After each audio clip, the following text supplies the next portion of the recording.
সিলেট কৃষি বিশ্ববিদ্যালয়ের প্রশাসন ও শিক্ষকদের মধ্যে হাতাহাতির ঘটনা ঘটেছে। দুপুরে উপাচার্য কার্যালয়ে এই ঘটনা ঘটে। এতে উভয় পক্ষের অন্তত 9 জন শিক্ষক আহত হয়েছেন বলে জানিয়েছেন ভিসি। বিশ্ববিদ্যালয়ের সাদা দল শিক্ষক সমিতির সভাপতি মেহতাদুল ইসলাম জানান, প্রভাষক নিয়োগ প্রক্রিয়ায় অনিয়মের অভিযোগ নিয়ে তারা উপাচার্যের সঙ্গে কথা বলতে গেলে উপাচার্য ডক্টর আলিমুল ইসলাম ও তার অনুসারী শিক্ষকরা তাদের উপর চড়াও হন এবং হামলা চালান। তিনি উপাচার্যের বিরুদ্ধে দুর্নীতি ও গোপন সংগঠনের সম্পৃক্ততার অভিযোগও তোলেন। অন্যদিকে উপাচার্য ডক্টর আলিমুল ইসলাম অভিযোগ অস্বীকার করে বলেন, তার কার্যালয়ে অন্যায়ভাবে বিশৃঙ্খলা সৃষ্টি করা হয়েছে। তিনি দাবি করেন, নিয়োগ প্রক্রিয়ায় কোনো অনিয়ম হয়নি। পাশাপাশি তিনি নিজেকে বিএনপিপন্থী শিক্ষক হিসেবে পরিচয় দেন। কালার এক্সপার্ট এবং ডার্ক স্যাপ সমৃদ্ধ অরিক্স অ্যাডভান্স ডিটারজেন্ট পাউডার আপনার লন্ড্রি এক্সপার্ট।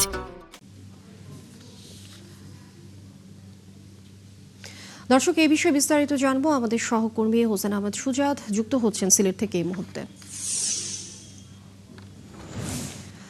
সুজাত, আমরা প্রতিবেদনে দেখেছি সিলেট কৃষি বিশ্ববিদ্যালয়ের প্রশাসন ও শিক্ষকদের মধ্যে যে হাতাহাতির ঘটনা ঘটেছে এবং এই ঘটনায় 9 জন বিশেষ করে আহত হয়েছেন।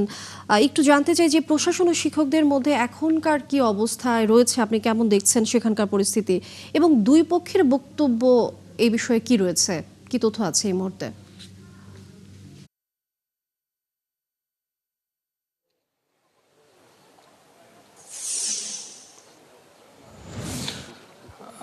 দেখুন লিনিয়া, আজ দুপুরের পর সিলেট কৃষি বিশ্ববিদ্যালয়ের প্রশাসনিক ভবনে আসলে সাদা দলের যারা শিক্ষক রয়েছেন সিলেটের, তারা কয়েকটি অভিযোগ নিয়ে ভিসির সাথে কথা বলতে যান এবং অভিযোগগুলি ছিল আসলে যে সাম্প্রতিককালে অর্থাৎ অন্তর্বর্তী সরকারের আমলে যে কয়েকটা নিয়োগ হয়েছিল সেখানে আসলে স্বচ্ছ নিয়োগ হয়নি, সেটা নিয়ে তারা ভিসির সাথে কথা বলতে গেলে সেখানে আসলে একটা হাতাহাতির ঘটনা ঘটে। এক পর্যায়ে সেইখানে অন্তত 9 জন শিক্ষক আহত হয়েছেন বলে আমাদেরকে দাবি করা হয়।